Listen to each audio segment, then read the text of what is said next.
Okay, we're coming towards the end of Algebra 1 of the textbook. Okay, so we're looking at Algebra 1 and I'm going to be looking at page 18, so it looks something very similar to this. Now, what we're trying to do today, guys, on page 18, and it's exercise 1.7, not a 2. What we're trying to do is we're going to try and solve inequalities. Now, an inequality is anything that gives you a range of values, generally speaking. So, say for example, x is less than 2. This means that x can have any value that is less than 2. Now, we know there's certain types of numbers. There is real. Remember, you might get that thick backbone to the R, which means it's real. So if x is a real number, well, that means it can be any number at all less than 2, but not including that, okay?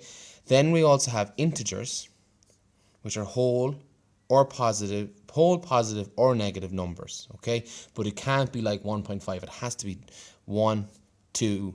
Sorry, it can't be 2 because it's less than. So it can only be 1, 0, minus 1, minus 2, and so on.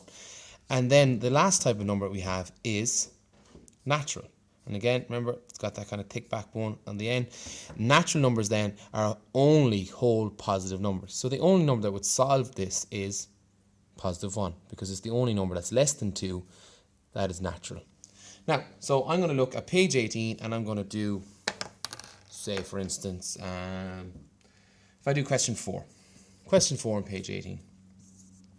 So question 4 on page 18 reads 3x minus 2 is less than or equal to 10. And they've put this weird symbols after it. And these are important. X, this unusual looking E that looks like the euro sign. And they're saying n. Now, we spoke about these today in class. X is an element of the natural numbers. What are natural numbers? I'll write letters here. They're whole, positive, counting numbers. Whole, positive, counting numbers. Positive, I-V-E, and counting numbers, okay? They have to be whole, they have to be positive, they have to be counting. Now, this is the bit that always puts people off. Now, for now, what I'm going to say to you is we can pretend like it's not there just for the minute. And let's look at the rest of the question. If I gave you this and I said that was an equal to sign instead, what would you do? Well, straight away you'd be saying, oh, I want to find x is equal to something. I want to say x is equal to 4 or x is equal to 3, whatever the answer might be. Okay, so let's work towards that. What's on the left hand side that we don't want? This minus 2. How do you get rid of a minus 2? You're going to add 2 to both sides. So we'll do that. So now what we have is we have 3x minus 2 plus 2 goes to 0. Let's just bring this down for now. Is less than or equal to 10 plus 2. Now we got 3x is less than or equal to, obviously 10 plus 2 is 12. And then, as if it was an equal to sign, let's divide both sides by 3 because we want to find out what a single positive x is equal to. X then, 3 divided by 3 is 1, must be less than or equal to 4. Now, the important part of this, and the part I want you to get really used to, is plotting this on a number line. So, if I just draw a rough number line, obviously you guys will use a ruler. They've told us that x is a natural number.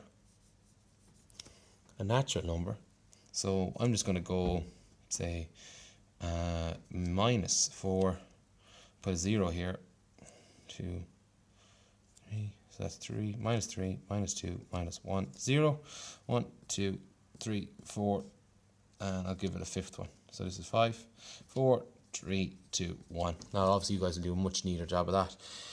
So they told us it's a natural number. Now we know that natural numbers are whole, positive, counting numbers. So any number, x can be any number that's less than or equal to 0, or less than or equal to 4, apologies. So that is 4, 3, 2, 1. Not 0, because it's not a counting number, and not minus 1, because it can only be positive. Make sure you fill in these little gaps, because it does include that number. That's it. That's your answer done.